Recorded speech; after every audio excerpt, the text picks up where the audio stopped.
Hi, everyone. We're going to be reading one of my favorite novels, Pride and Prejudice by Jane Austen. It was written in 1813, or that's when it was published. So I'm pretty excited to be sharing this book with you.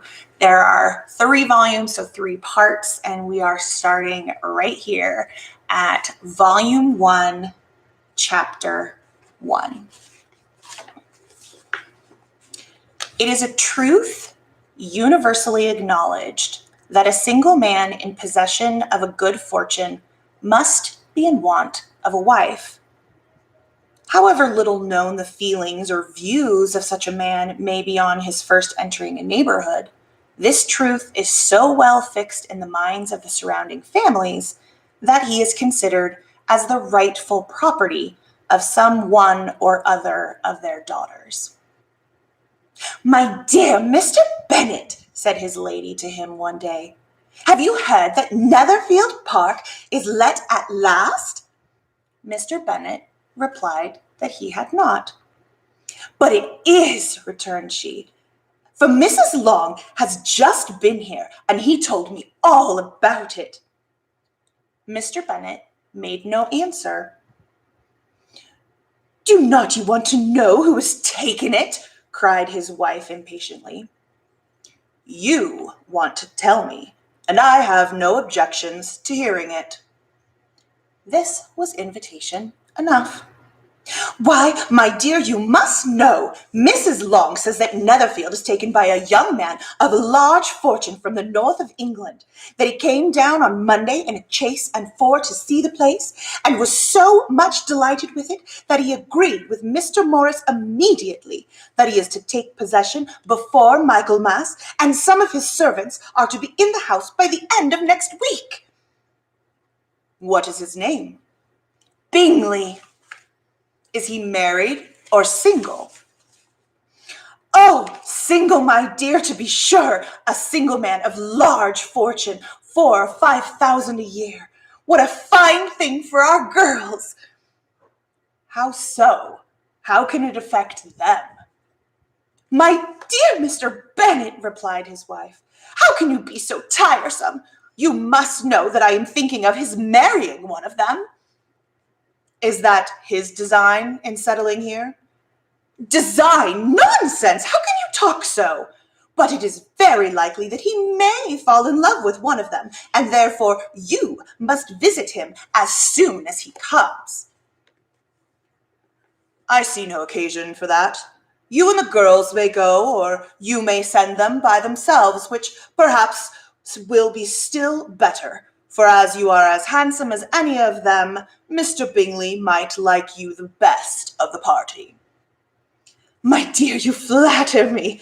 I certainly have had my share of beauty, but I do not pretend to be anything extraordinary now. When a woman has 5 grown-up daughters, she ought to give over thinking of her own beauty. In such cases, a woman has not often much beauty to think of." "But, my dear, you must indeed go and see Mr. Bingley when he comes into the neighborhood." "It is more than I engage for, I assure you." "But consider your daughters. Only think what an establishment it would be for one of them. Sir William and Lady Lucas are determined to go merely on that account, for in general you know they visit no newcomers. Indeed, you must go, for it will be impossible for us to visit him if you do not." "You are over-scrupulous, surely. I dare say Mr. Bingley will be very glad to see you, and I will send a few lines by you to assure him of my hearty consent to his marrying whichever he chooses of the girls, though I must throw in a good word for my little Lizzie." "I desire you will do no such thing. Lizzie is not a bit better than the others, and I am sure she is not half so handsome as Jane, nor half so good-humored as Lydia, but you are always giving her the preference." "They have none of them much to recommend them," replied he. "They are all silly and ignorant like other girls, but Lizzie has something more of quickness than her sisters." "Mr. Bennet!" How can you abuse your own children in such a way? You take delight in vexing me. You have no compassion on my poor nerves. You mistake me, my dear. I have a high respect for your nerves. They are my old friends. I have heard you mention them with consideration these 20 years, at least. Ah, you do not know what I suffer. But I hope you will get over it and live to see many young men of 4,000 a year come into the neighborhood. It will be no use to us if 20 such should come, since you will not visit them. Depend upon it, my dear, that when there are 20, I will visit them all. Mr. Bennet was so odd a mixture of quick parts, sarcastic humor, reserve, and caprice that the experience of 23 years had been insufficient to make his wife understand his character. Her mind was less difficult to develop. She was a woman of mean understanding, little information, and uncertain temper. When she was discontented, she fancied herself nervous. The business of her life was to get her daughters married.